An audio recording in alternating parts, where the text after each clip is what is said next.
खुलुमबाय रायजो राजा नोंथांमोन सेरेगा फाउन्डेसन आरो सिजु फाउन्डेसन बिथांमोननि बानजायनायाव मोनसे उदालगुरि डिस्ट्रिक्टआव फैगौ 2025 मायथाइनि 22 जानुवारियावहाय मोनसे लटारि खेला जानो थांगासिनो दङ।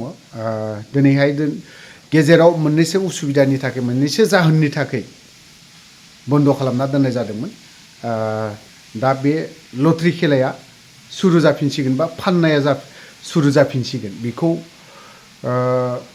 बे लटारि खेलायाव गोबां प्राइजबो दङ आरो बेनिफ्राय बे होनायनिबो खारना ओरैबायदि जायफ्रा जोबथेसालियाव थानाय ना बिथांमोननो माबा मोनसे अनसुंथाइ होनाय, लोगोसे उदालगुरियावहाय सरगरथ गारि ओमफ्राय एम्बुलेन्स गारि आरो मोननै स्कुल डेभेलपमेन्टनि थाखाय बे लटारि खेलाखौ होनाय जादों। आरो प्राइजआ लिगेलि जागोन, हरनाय जागोन खेलायाबो, ओमफ्राय प्राइजफोरखौबो 100% हरनाय जागोन। थ' जोङो आं बे लटारि खेलानि बारै माखासे बाथ्राखौ बुंजोबनो थांला। दिनैहाय मोननैसो भिडिअ भिजुएल फैदों, ओमफ्राय बे भिजुएला जाहैबाय ड्राग्सनि। ड्राग्स जाग्रा ना थांनाय मोनायाव चिरां डिस्ट्रिक्टआवनो फाथाबारियावहाय जोंनिनो सेंग्राफोर लोगोफोर ड्राग्स हमनायाव बै समाव एक्टिभ रल लाग्रा जोंनि सोद्रोमा सेंग्राफोर बिथांमोना 10 जन हमदों। लोगोसे हमनानै रायजो राजानोबो गथायनानैबो होदों। बावहाय होनायावहाय कयेकजन सेंग्राफ्रा बबे बबे गामिनि ना गावबा गावनि मुंखौ लानायखौ जों नुनो मोनदों। थ' आं भिडिअखौ हगारगोन, नाथायबा बिथांमोननि मोखांखौ आं ब्लार खालामना होनाय जागोन। बिमा बिफानि मुं मख'नाय दङ। आं बे बिमा बिफानि मुंखौ काट खालामना होगोन आरो बै सुबुंनि बिनि मोखांखौ ब्लार खालामना होनाय जागोन। फुरा खोन्थानो हानाय नङा, खारन माखासे पारमिसन गैया। बेफोरबायदि उन्दै बैसोनि मानसिफोरनिखौ मालाबाबो कमप्लिटनो मोखां खोन्थाजोबनो मोना। जिखियानो जाया, ड्राग्सआ देहानि थाखाय सोरनिबा थाखाय मोजां, सोरनिबा थाखाय बिराद गाज्रि।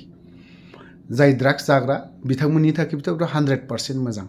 बिमा बिफाया ओरैबायदि दुखु दाहा लानाङो। दाखालि साननैसो बिजनीनिफ्राय गोबां मानसि फन हरदों ड्राग्स हमनाय। नाथायबा मा, जों गेजेर ससेयाव हमनायाव गोबां जाथाय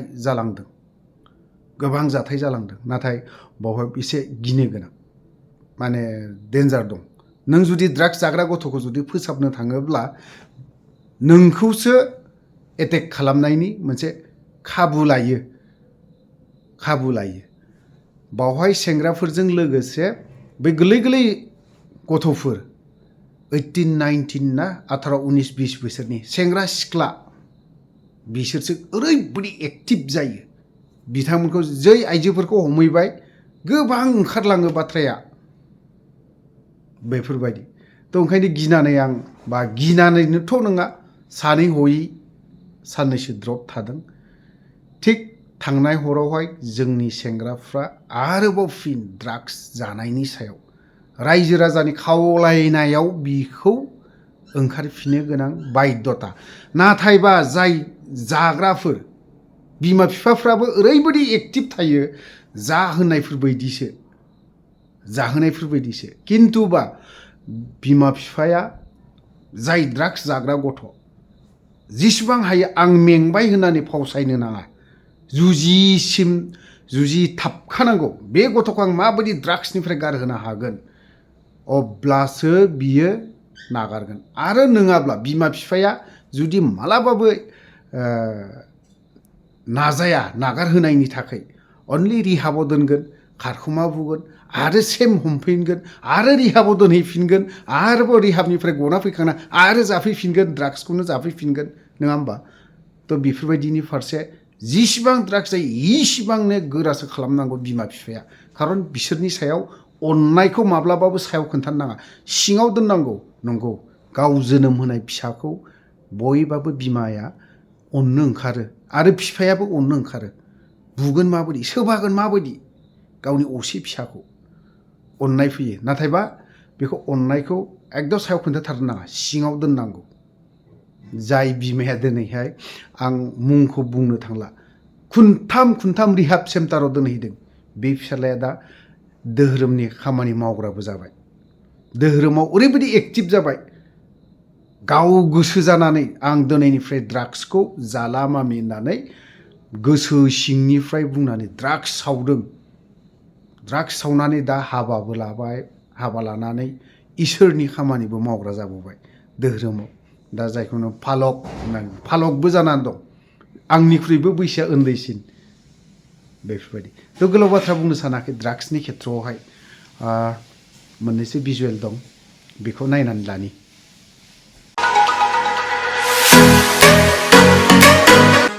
नोंथांमोना बाइक एबा स्कुटि लानो सानदों नामा? बाइक एबा स्कुटि लानो सानदोंब्ला गोबाव दाखालामसै चिरां जिल्लानि काजलगावनि फ्लाइअभार खाथियाव थानाय DJ TVS डिलाराव थांनानै लायदो। बेयाव फाइनान्सनिबो राहा दं। नोंथांमोना 16,000ल' डाउन पेमेन्ट होनानै गावनि फसायनाय बाइक एबा स्कुटिखौ लानो हागोन। लोगोसे बाइक एबा स्कुटिजों गंनै हेलमेट, सीट कभार नङाब्ला फुट मेट, पेट्रल आरो ब्लेंकेटनि स्पेशल अफार दं। बिदिब्ला मानोथो गोबाव खालामदों? नोंथांमोना DJ TVS डिलारजों थाबैनो कन्टेक्ट खालामदो। कन्टेक्ट नाम्बारा जाबाय 6001761271। नोंथांमोना अफ्रि दैमारि इउटुब चेनेलनि मुं लानानै बाइक एबा स्कुटि बायोब्ला स्पेशल अफार मोनबावनायनि राहा दं। DJ TVS Kajalgaon.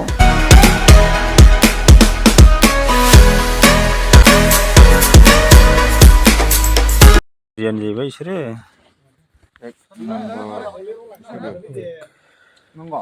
ड्राग्स फाग्लाफोर गोजा मोखाङा नायखो गस्ला माबा खुस्राय थबसे दाहैफिन दासो साफा खालामदों प्लेन नागिरा बेमोन नामलाय नोंथ' सेन्टार थांसिगोन थांगोन मोजां जाना फैला मोखाङा नायदों नङाब्ला मोखाङा जोरलानो हागोन आं नै बेनो माल लाबोना हेलारा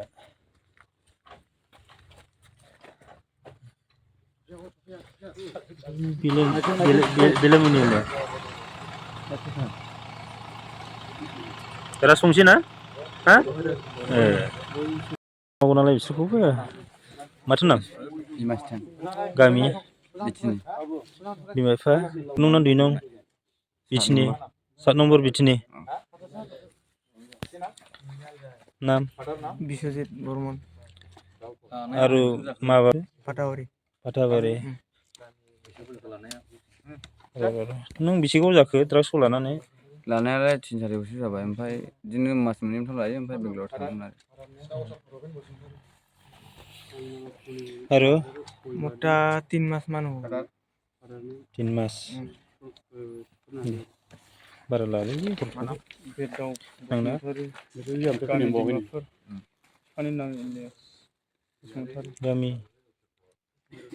गामि जमनागुरि ओमफ्राय बिमा बिफा नोंना नामा निसान लानानै खय बोसोर जाखो लानानै गासै 6 माससो जागोन नों सेन्टार थांखांबाय मालाबा औ दाख्लै आंनो थांनानै खय मास थाना फैखो 3 मास थाना फैदों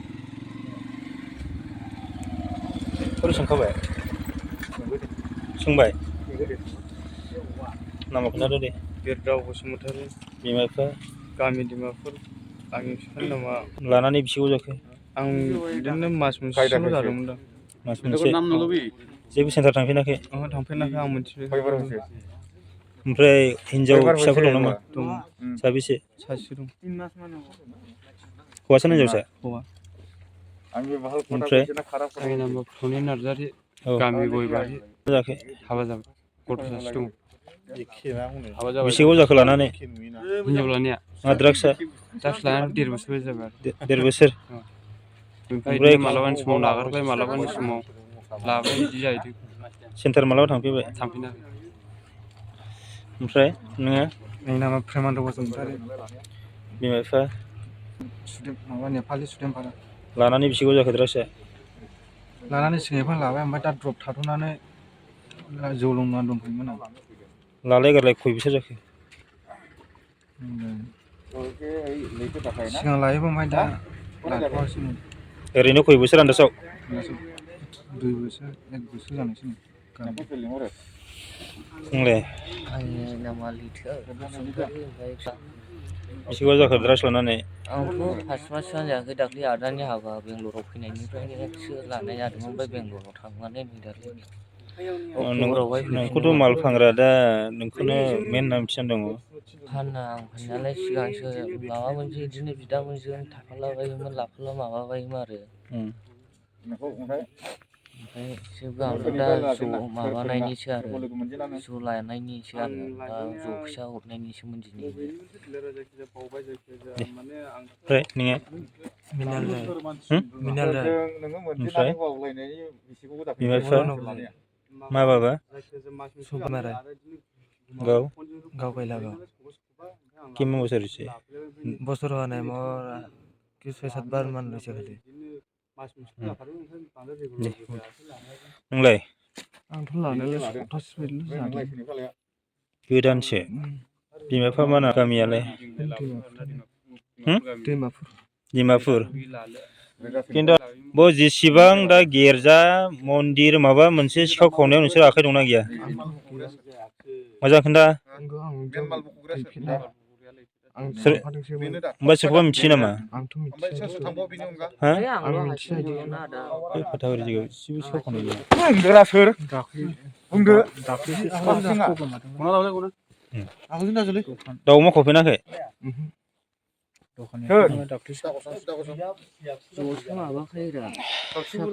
ओइ नों लायग्रा खोनायाखै ओइ ओइ ओरैनो दसे ओरै नाय नोङो मालाबा बिदि गाननो मोना नों मालाबा दाउ अमा सिखाव खावनायाव नों गिर्जाफ्राव खावनायाव नों गैया दा सयथिबो आं दाख्लैनि दखान खावनायाव सोरमोन गैया आं गैया मिथियोबा माथो नोंखौ सोरदों मिथिया आदा आं नैबो आइलाय बेयाव दखान खावनाया माथो नोंसोरनो गैया आं देखावनो जेबो रोङा आं न'निफ्राय ओंखारनाखै सों मास्टार माइना नोंसोरनो आइमोनाव सों न'निफ्राय ओंखारदों नामा आमाइमोन नायब्र' सिबिं हाफैगासिनो मालायग्रायाथ' बेनो ओइदिनोथ' नों खाबबोलायदों न'निफ्राय ओंखाम जास्लाबबोलायाखैनो जाखांनाय लोगो लोगोनो ओमफ्राय खिथाहरदो आङो सिबिं हाफैदों सोरजों लोगो लाहैया नोंलाय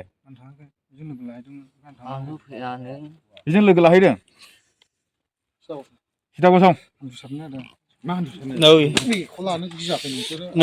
नों मा मा खावफैखो द्राग्सखौ लाजेननायनिफ्राय न'निल' ओमफ्राय रावनि मालायनि खावा आरो न'नि थगायबाय दा बिमा बिफाखौ थगायना लाङो आं ओमफ्राय मा माना थगायना लाङो आरो दाख्लैबो बुथारनो नागिरदों नों सोरखौ न'खरनिखौ सानफ्रामबो उफुद्रुग खालामसैनो नों बुथारनो नागिरनाखैलै आदा बिमा बिफाखौलाय बोरै बुथारालाय बोरै माथो उफुद्रुग खालामो सानफ्रामबो नोंलाय सिखाव आं खावफैनाखै आदा सिखावखो बेसेयासनि बेसे आंलाय लांफैनाखै आदा लांनाया आंनि न'आवनो जानाखि आंनि सोर अबाव खावखो दिनै खिन्थाना लाजोब दे जों मिथिखायो आं लांफैनाखै नोंसिनि ग्रुपनि गेजेराव दंजोबो आं हाजिरा मावदा आंजोंसो एसे एनै मास मोनसेसो नैबेवहाय ओमफ्राय नोंखौ फाल्थुनानै खोन्थादों आंलाय मानो फालिस आं लाफैखायाखैबो बे बुस्थुखौ होनबा दाखालिसो मास मोनसेल' जाहांदोंमोन बायसान्स उनाव सिखावफ्राव हमजाफैला मा खालामनांगौ आं बिदिबो खावखाया आं माने सिगाङावहाय आं मोनसे बिदिनो सासे लोगोआ गय लानानै थांनायाव आं गारि सालायग्रा जानायावल' माने आंखौ जामब्रहोदों नालाय बेनिखायनो आं बे बुस्थुखौ आं जालदाब दोनबोखादों आं बे